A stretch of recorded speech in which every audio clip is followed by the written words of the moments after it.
Welcome to Rep Your Brand.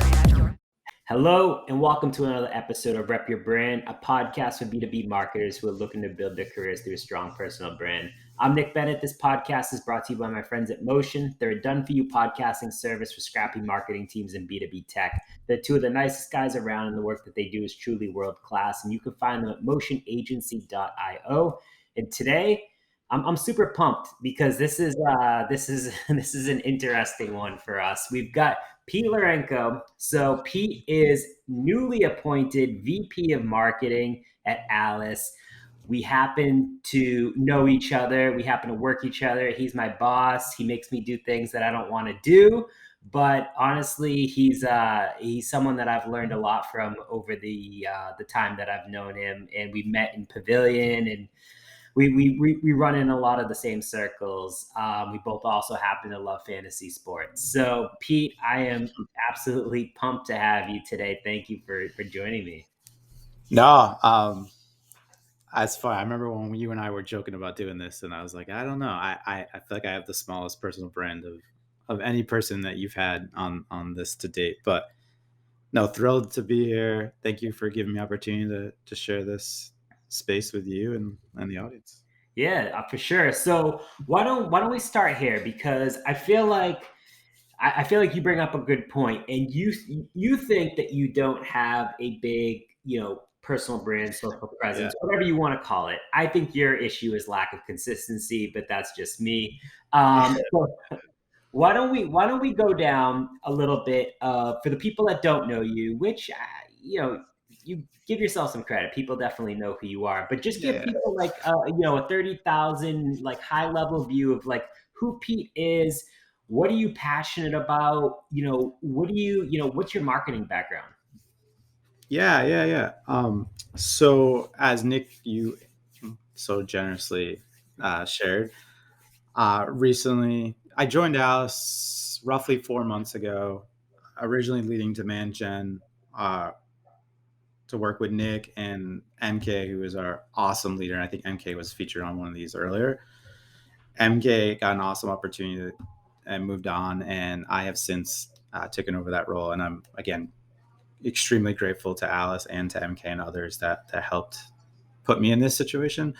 Prior to Alyce, I've done a bunch of marketing roles across, I would say, more predominantly bigger logos. So companies like EMC, which is now Dell Technologies, Iron Mountain Digital got acquired by HP Autonomy, Avid Technology, which is in the media and creator space.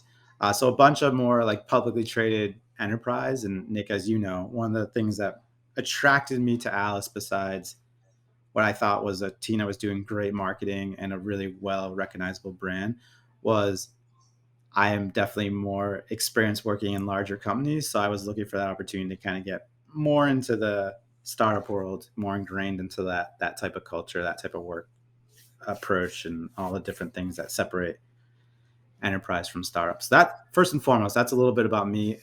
What we like to talk about at Alyce, and something I'm very passionate about, is also what makes somebody outside of their 9 to 5, if you will. So 5 to 9, I'm a parent. That's sort of how I self-identify.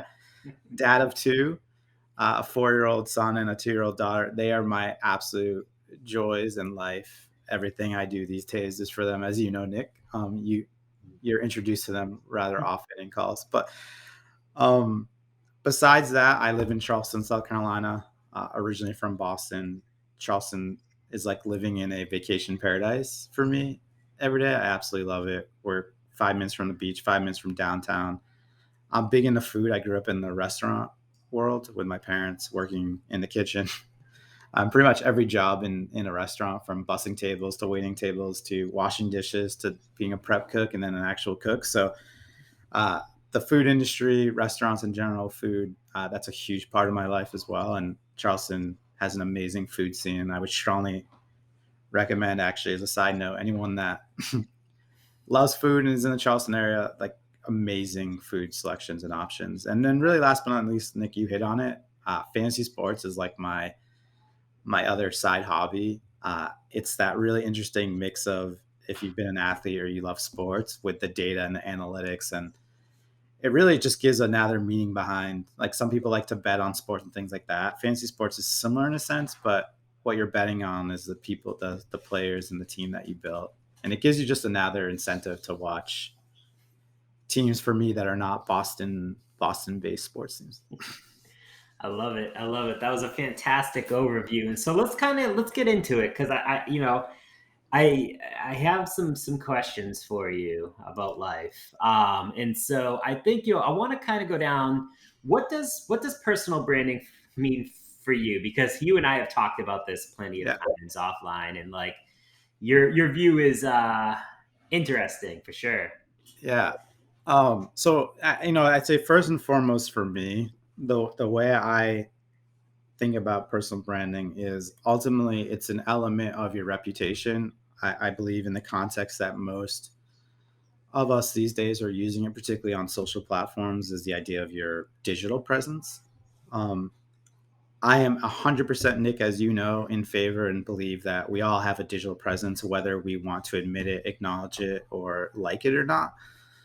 Um, I think where I differ from potentially others is my preference is I believe in the working experience that I've done brings credibility, and I prefer credibility over being like the most popular person, if you will. And that's partially because I'm also, Nick, as you well know, extremely introverted naturally. That's probably why I married my wife, who's in sales. She's that good counterbalance to me. But like an enjoyable day for me, that when I'm not working, is like sort of just to lounge around the house or lounge by myself and just kind of decompress, whether that's reading a book, watching TV, working on a fantasy sports team, whatever it is. Like that's can be an ideal day for me, where others, they get that excitement out of connecting with people online or connecting with people face to face. So I don't want to diminish that, but for me, credibility comes first. And maybe that's also because a bit of my upbringing, where working in a small business when my parents, I learned the hard way that you could have the greatest credentials, but if you came into the kitchen and you couldn't make a pie, for example, pie being pizza, not actual baked pie, you weren't going to last very long. Like, your credentials just didn't matter to us. It's what you did for me lately. And while I don't think personal branding is trying to diminish that same value, I think if you, I think there's ways to artificially influence or inflate your personal brand, and then you can get into a role and not be what you're perceived to be or not do what you say you do. So I personally just value doing the work and the credibility that comes with delivering results. But with that said, and Nick, you know this, like it's an area that I'm selfishly trying to tackle and figure out myself. Like I definitely want to be more thoughtful about the insights that I share, the learnings that I've experienced along the way. And if I can better share and communicate some of that, I would like to explore the ways to do that. Um, but at least up to this point, and up to meeting people like yourself, Nick, and just the idea of personal branding being more mainstream, if you will, it was definitely an area of my career and my intentional life, if you will, that I didn't put as much stock in. And to some degree, I do regret that. I do believe that you should invest some time, but I guess I'll end this by saying I also don't think everyone has to spend their entire non-working hours trying to curate a brand either. What works for some people doesn't mean it's going to work for everyone. I would always stress, figure out something you're good at, master that, and opportunities and the ability to develop a reputation and brand, whether it's online or offline, will come. Some of the people I know who are the best people in their profession, whether that's marketing, sales, or otherwise, don't have huge brands, but they have great networks that they curated offline. And those are people that they can pick up the phone, they can send an email, they can send a text, and they have a network of people that they know are sort of looking out for them.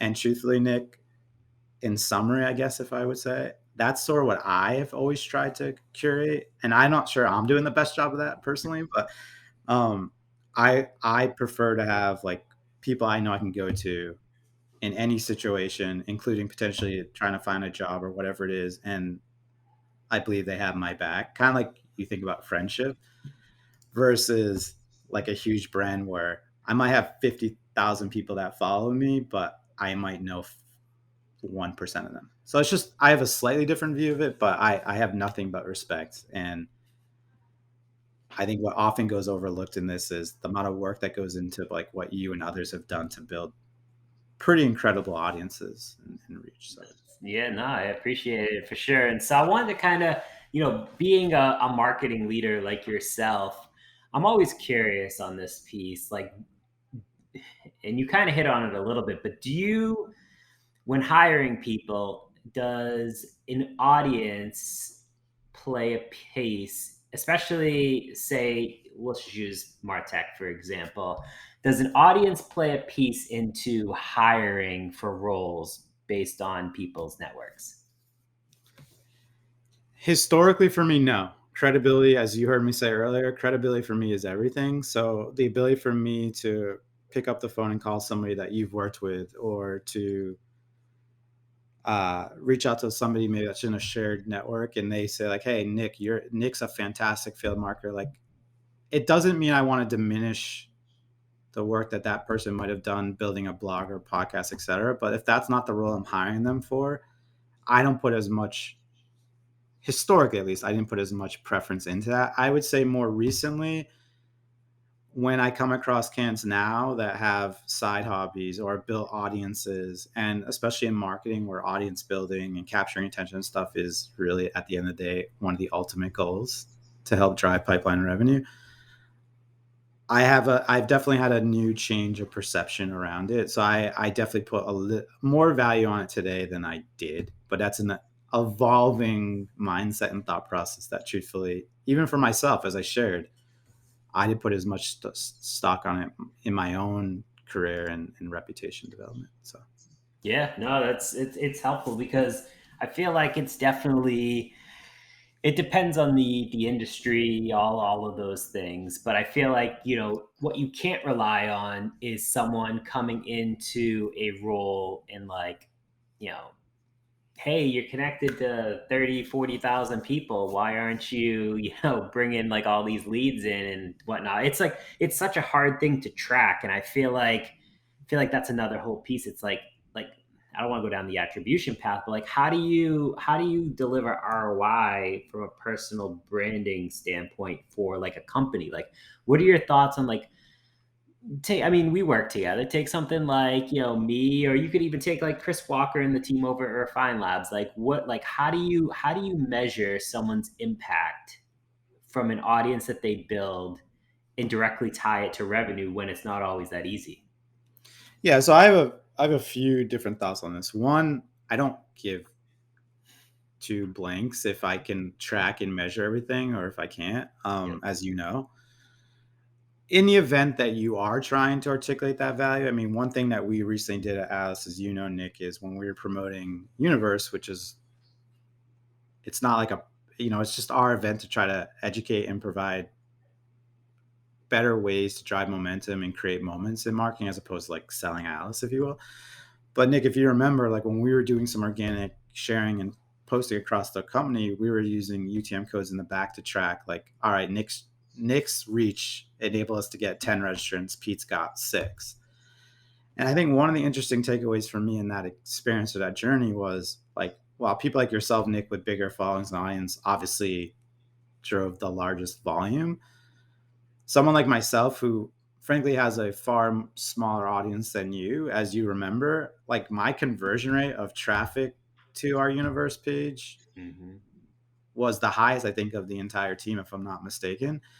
So I think there's ways like that, like this example I just shared, that if you are trying to articulate value, there are things that you could explore testing, like running certain promos or offers where you can use different tracking things to see like, hey, our personal branding's helping influence those things, or at least tracking like what percentage of traffic is driven from an employee post versus like a brand post or a paid ad or whatever.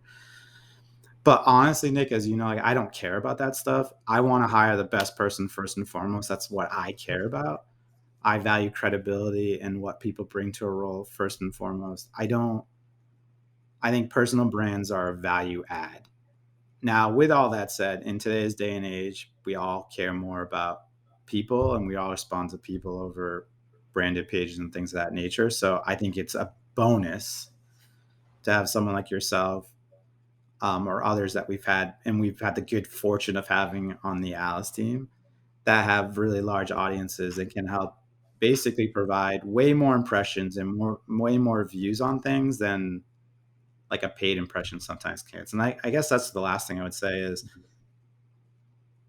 another quick way you can start to see this impact, if you will, is twofold. You can look at, like, when you're using LinkedIn, for example, you can go to the admin page and see all the employees that are posting, and you can start to almost manually track in the beginning if you want. You can see how much engagement they're getting, what their reach is, and you can almost manually start to accumulate that over time. And as I was saying earlier, you can also use tools like GA and track and see that just the overall direct or non-direct traffic referrals that you're getting from these types of engagements. So that's the core ways I would do it, Nick. Those are some of the immediate things that come to mind. Nice. Okay. Yeah, no, it's very helpful for sure. So I want to go down the path of like consistency and like just, I mean, we can even talk imposter syndrome, honestly, because I know like we've talked about that before as well. And so like I feel like, we talk and you do a great job of like, we talk about ideas and like things for like a company page. Like what are things people want to talk about or care about? And like you can spin off so many different ideas, but when it comes to posting for yourself, you dive too much into it, you overanalyze, and then you don't actually end up posting. And so like I wanted to kind of talk about like one, like why do you feel like people do that in general, and like why do you feel like there's a hesitation, and then how do you kind of like pivot that into consistency? And like maybe it's not doing, I'm not even saying post 5 days a week, I'm just saying like, hey, how do you do 2 days, 3 days a week? Like what would you do? Yeah, so it's funny because I feel like I've talked about this with you and Sarah Pine. Shout out to Sarah, by the way. Hope you're loving your new role. For me, it comes back to my reputation and my credibility. So I think why I struggled for a long time, at least when I articulated the idea in my own head of like trying to curate or build a personal brand, there was two like competing forces at will, if you will. The first force is I don't want to be another voice that's sort of just the contributing to the echo chamber, if you will. Whether that's valid or not, at least for me, I have been parts of plenty of communities or what feels like endless posts about MQLs being dead or whatever the flavor of the week is. And I always felt that if I don't have a unique viewpoint or a unique perspective to add, then I don't want to contribute to it. So I'd say that's one force. I'd say the second force is, like I said, I've been so oversensitive to the credibility I've worked hard to try to build in that reputation that I don't want to say or put something online that might be perceived as like, wow, like this guy doesn't get it. So to your point, Nick, and you know this because we've talked about it, I what has been a struggle for me is I feel like I could spend 5 hours trying to concept one post, and obviously that doesn't scale. And what's ironic about that is I have helped you with stuff and I can rattle things off in 5 seconds because it's not my brand, right? And the same thing for companies I've worked at. I can rattle off ideas for content or for social posts usually rather quickly. And oftentimes, Nick, I know you had a post yesterday, a poll that you and I brainstormed together over a 5-minute conversation, and that thing crushed. Like I think it's in there, but for some reason there's like a mental block when it's for myself because I'm like so oversensitive to almost hurting a reputation that I've worked hard to build. Yeah. Now, with that said, every interaction I have with any single person in life, whether it's a simple call, a one-to-one, a discovery call with a vendor, I think what I sometimes overlook as well is that's all impacting your brand too, whether you fully recognize it or not. Just for some strange reason, I think myself and many others put this overabundance on the stuff that you're creating and putting on certain platforms because it's like once you post it, it's there and it's kind of like there forever. Like, how those tweets that see get deleted and like they magically aren't deleted. Yeah. So I think it's always been those forces at will, Nick. But it's a fascinating, it's like I have debated and struggled with that one for a while. So I don't know if it's the case for everyone, but at least for me, that's been the struggle. Yeah, no, I mean I think for a lot of people, especially starting out, I think that could be their struggle as well. People just one, they don't know where to start, which is going to bring me to my next question in a second. But like it's also just like they're afraid of being judged. And the first thing that I ever realized was that like the minute I hit post, there's always going to be people that disagree, or I put, sour taste in their mouth or whatever, and just like getting over that piece. And yeah, like I want everyone to like me too, but like it's yeah, I mean, you could even ask, like, I feel like, when I had Dave Gerhardt on here, I feel like we talked about something similar, and he was just like, you're always gonna have people that don't like you, and like you Mhm. just need to like get over like that piece, because ultimately the pros outweigh the cons. And it's tough though. I absolutely agree, it's tough for sure. Yeah, I think the only other thing I'd add is my natural personality and introverted traits that are physically with me every day do extend digitally as well, even though I'm behind a screen and keyboard. I'm still naturally an introvert. I'm still naturally more quiet. I'm still naturally more individual over like group. I I can't change that about me. That's just who I am. So I do think there's an element of that at play as well, Nick, that I failed to mention earlier. But that's my perspective. I'd say the thing I would encourage people to think about is also your why. So if you are looking to manufacture, I don't mean to use the word manufacture in a bad way, but if you're looking to build your reputation online or to build a larger presence online to be more visible, whether it's for career opportunities or for opportunities to meet people or whatever your cause is, I would first challenge them around what that niche. I think that's where you're going with it, and maybe I'll just tease that and we'll go into it. But I'm very big on the people I enjoy to engage and follow have a unique perspective on things. But I'll stop because I think that's what you're about to ask.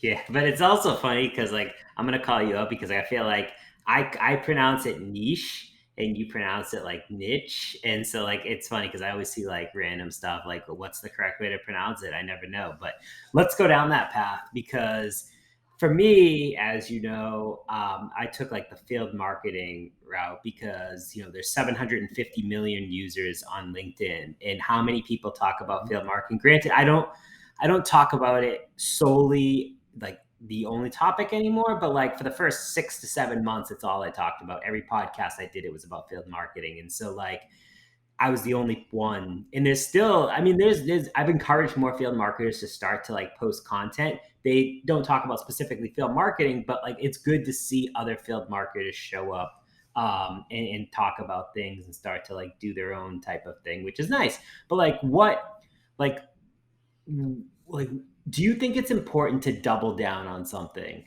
And I mean, let's take demand gen for example. I feel like Chris Walker kind of like took that. And so like it's hard because it's like what do you like what do you niche down on that like is important to you? It's like you have to find something to carve your path. And like how do you do that? Do you think that's important? Do you think it's important to like just all in on like one like subset of something?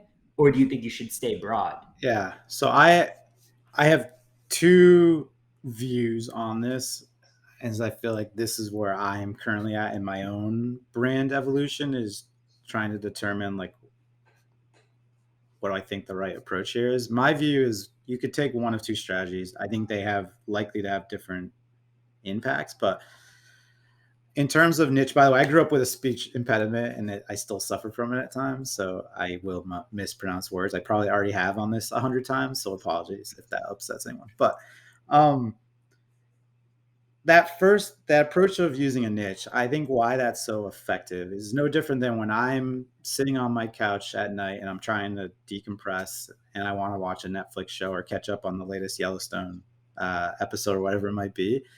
I'm picking something to watch or engage with or book based on some type of category or interest, right? That might be sports, that might be fantasy, like Game of Thrones or Lord of the Rings. That might be reality TV, right? The lovely category that is reality TV. Um, I think the same thing around content creation in general. When you niche down or niche down into a very specific category, your audience starts to have an expectation for when I see something posted from Nick or Chris or DG or whomever it is, I know what to expect, or at least I have a general synopsis of what to expect. That does not mean the one size fits all approach is going to hold true to everyone, but I do think there's value. And I think your success and many others has been because you had an original perspective that allowed you to build an audience that then over time you could branch out, but you had to build an audience following over time. The other approach I think you can employ, the one that I have been debating, is one where you could be slightly broader, but what you're sharing is more around learnings and experiences that could go across like gauntlet. I think we all ultimately at the end of the day are humans, whether again it's TV, podcasts, etc. We're listening to people's stories. I think those that can convey the ability to use platforms to share stories and share learnings can also have a lot of success. I just think it's harder to achieve that. Because oftentimes, like I think there's jokes about this online all the place. Like you'll hear all people's success stories, you never had the failings, or it's like people copy stories. It's just a lot of weird things out there. But I think either strategy, Nick, can work. Yeah. What I've debated, and again, one of the things that I've struggled with is trying to figure out like what that unique perspective or voice is for me, because I don't want to contribute to the echo chamber. Like I don't know if that would be helpful for others. So now what I'm debating, as you know, is like trying to figure out like, hey, can I share learnings that we're having from Alyce, good or bad? Could I share what it's like going through hiring or finding a new job or whatever it is that I find useful or helpful? And if one person could find that beneficial, maybe that is worth sharing. And I guess that's the last point is for so long I think struggle with the mindset that if I don't get at minimum of like 100 engagements, it's a failure. When I think you've pointed this out, I think Sarah, again, shout out to her and others have pointed out to me, like all you really need is one person that finds something useful or engages with you, or it's sort of like how you and I met. We met through Pavilion, then I started like following you on LinkedIn. We started exchanging DMs. I'm one of those. It might have even been LinkedIn. I can't remember where. And come to find out, like I saw value in stuff that you were doing, and you saw value in some of the conversations we were having, and that value exchange led to a friendship, and now a peer-to-peer and working relationship. Who would have guessed, by the way? And I think that's the mindset shift you need is you don't have to base things off of Chris, Nick, and DG post and they get 1,000 engagements and Pete posts and he gets 5. Yeah, like my ego might be bruised by that. But if those 5 people find value, I come back to that example I used around us promoting Universe at Alyce. Nick, your following is almost 10x the size of mine. And technically my conversion on the traffic I was generating to our page outperformed yours. And that's something that I rubbed your face in a little bit, but in a fun way. So, I think that goes back to the age-old debate in marketing and sales of quality versus quantity to a degree, and quality and friendships, partnerships, network is way more important than volume. Yes.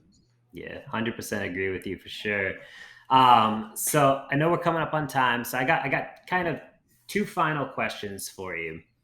First question is, and you kind of hit on this a little bit, but I'm interested. Like, how does Pete decompress?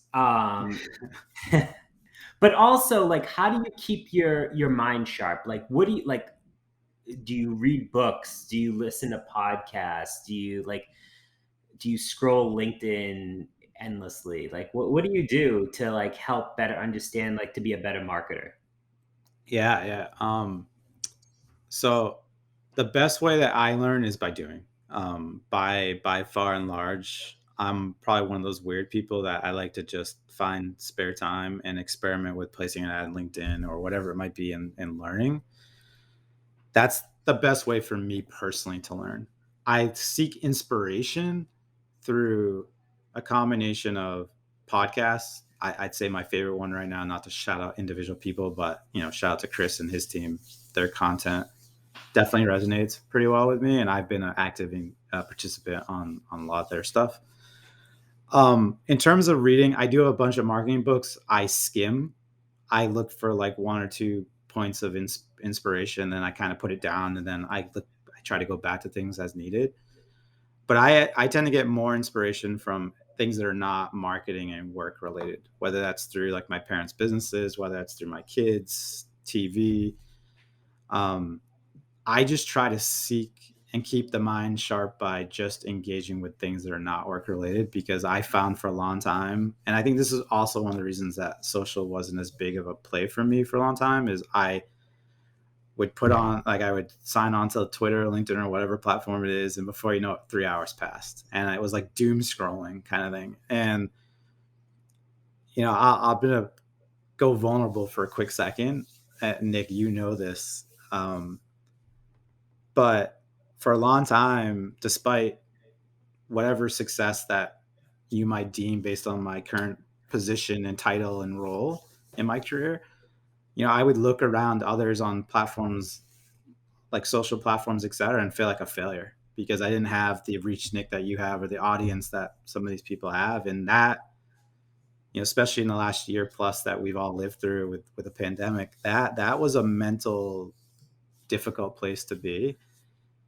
And what was contributing to that was like doom scrolling and like seeing negative in things and not seeing positive, even though ironically, like if I just took the time to reflect, I met you through being engaged on platforms. I got my role at Alyce really through the relationships I built offline, not face to face, not through, these were offline things that were curated from like just doing a DM on LinkedIn or a DM in a social community like Pavilion. So I would say it's taken a bit of a mind shift, Nick, and it hasn't been the easiest one. But for me, the inspiration it's really about inspiration. And ideally, it's a combination of marketing related stuff and frankly, probably more stuff that isn't marketing related. So Nice. I love it. Love it. Last question. For the marketer that has never posted anything online before, they want to just start. Because I get this question a lot from mostly college kids or like younger people. And they're just like, what do I talk about if I don't know what to talk about? Where can they get started? Like, what would you recommend? Like, hey, do X, Y, Z, and at least start and see where it goes. Yeah. So 3 things. First, you do not need to be on social to have a good career or do well in your job. Like, I am a spitting image of that. 2, observe first. Just spend time, find one person that inspires you and gives you that inspiration. And it's much easier to sort of clone, or I don't want to use the word copy, but you can kind of get the view of how that individual is being successful and try to apply that to yours. And I think, ultimately, if you're trying to figure out what to post, and I think I'm trying to do this more, is just share your learnings. Trying to figure out a niche or whatever word it is, that's difficult. And I'm still struggling with this 2 years later, Nick. I feel like I think it's been roughly 2 years. That is so hard. And I don't even feel like I've cracked that code. But I've seen so many people who, in that same time I'm debating a niche or niche, I've seen people just share their story and share their journeys and share their learnings, and they have blown up and they have built really strong followings and really strong audiences. And even I've come to admire them because they've been vulnerable and sharing those things. So those would be some of the things that come to mind for me. Yeah, that was fantastic. Awesome. So Pete, where can people go to find you, connect with you, learn more about whatever you're doing? Like, feel free to plug anything that you want to plug here, and we'll throw it into the show notes. Yeah, I'm really not one for promotion, as weird that is. I'm a marketer, but I am on LinkedIn. It's probably the platform I'm most active on. There's not that many Pete Lorencos, so Lorenco, but LinkedIn probably predominant. Twitter, I'm technically there. I'm trying to figure out. I'm active on Twitter to observe how brands and people best use it, but I'm not the most active, if you will. And then Nick, you and I have a podcast separate from this one, Real ABM. We're talking about season 2, and I would love to see some of these people join us, maybe participate in a conversation with us. Absolutely. Fantastic. And don't forget www.alyce.com. If you want to experience the #1 smart gifting platform, feel free to head over and request a demo. I will hop on and personally give you one. We will send you a gift. Yeah, absolutely. So Pete, thank you so much for joining me. It was a pleasure. I know we've already been on like 2 or 3 calls today. So we'll just keep it moving. Thank you again. Thanks all. Thanks, Nick.